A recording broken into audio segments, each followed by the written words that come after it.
દર્શક મિત્રો, પાદરાનો અવાજ ન્યૂઝમાં આપનું હાર્દિક સ્વાગત છે। આજરોજ પાદરાનગરમાં જૂના એસટી ડેપો પાસે કેટલાક કિસ્સાઓ દ્વારા બોલાચાલી થતાં છોડાવો પડેલ હરીશભાઈને ગણેશ ઉર્ફે સાહેબા નામના ઈસમે કોઈક તીક્ષ્ણ હથિયાર વડે હુમલો કરાતા હરીશભાઈને પાછળના ભાગે વાગતા સરકારી હોસ્પિટલમાં લઈ જવામાં આવ્યા હતા। પહેલાં પણ ગણેશ ઉર્ફે સાહેબા નામના ઈસમે અવારનવાર ધમકીઓ આપતો હતો। આ દાવત રાખી માર માર્યા હોય તેમ પણ જાણવા મળેલ હતું। 2 નંબરના ધંધાના કારણે પણ આ હુમલો થયો હોય તેમ લોકચર્ચા તેમજ સમગ્ર મામલો પોલીસ સ્ટેશને પહોંચતા પોલીસ ઘટના સ્થળે પહોંચી હતી અને તમામ આરોપીઓને પકડવામાં આવ્યા હતા। થયું ભાઈ તમારી સાથે? હવે અમે એક ભાઈ જોડે કકડાટ થયો હતો। એ ભાઈનું સમાધાન કરવા માટે પેલા ભાઈને મેં બોલાવ્યો।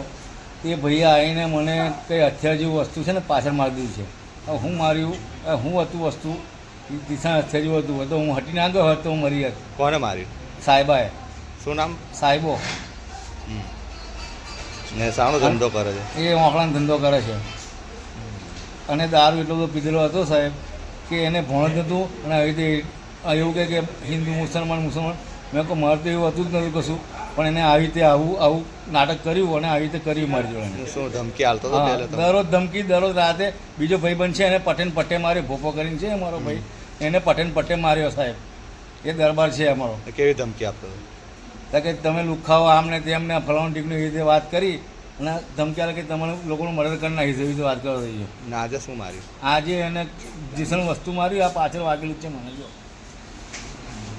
હું માર્યું ઓલરેડી સમજ નહીં પડી સાહેબ કે હું માર્યું એ સમજ ના પડી મને। ઓકે, શું નામ તમારું? હરીશ।